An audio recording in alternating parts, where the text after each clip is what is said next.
I'd spoken to Michelle Stanley about something that I'm doing just now. Michelle and I met quite a long time ago now at SANS, when I was the head of department for education there, and I was looking after all our postgraduate students and such like. And I had a really wonderful career, but something happened along the way, and I don't know, somebody else got the promotion that I wanted, and then there were redundancies, and there were just things happening, and I kind of felt like I didn't really fit anymore. And so I decided that the only way, I felt a bit out of control, and I felt that the only way I could really take back some control was to leave. And so leave I did.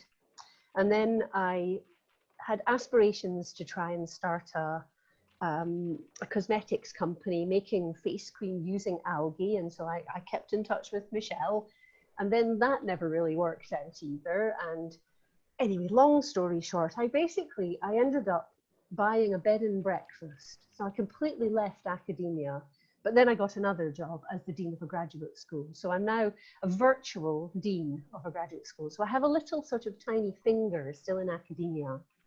But in reflecting on my career, what I realized was that what I really, really loved was working with small groups of people and individuals where I felt I was maybe helping to make a difference, make a shift for them, something like that.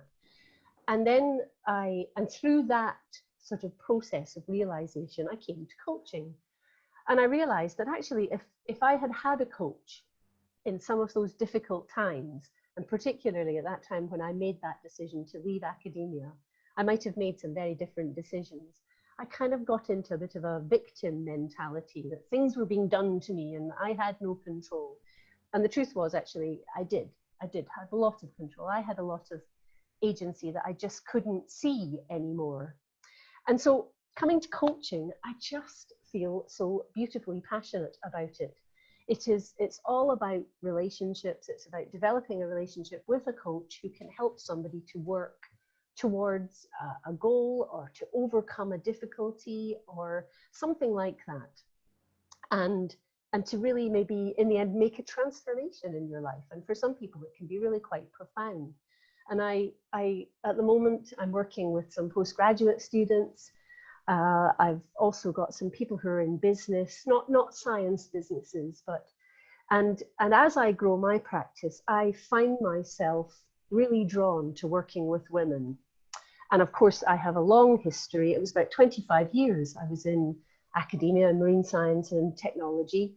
And of course, that's where I have lots of networks. And of course, Michelle has been kind enough to introduce me to this one.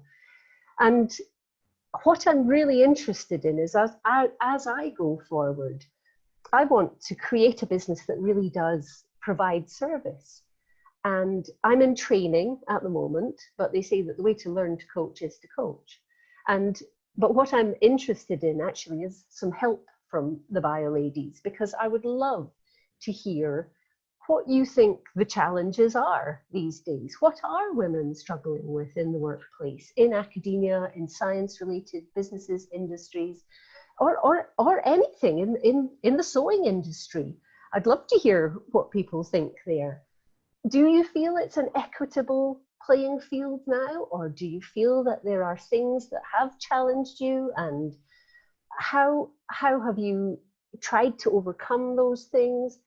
So I'm really interested in your thoughts and feedback about what you see the issues are.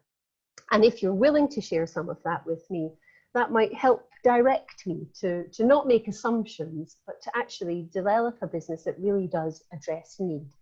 And I would just be delighted if anybody wants to share their stories or whatever, each in this forum or privately.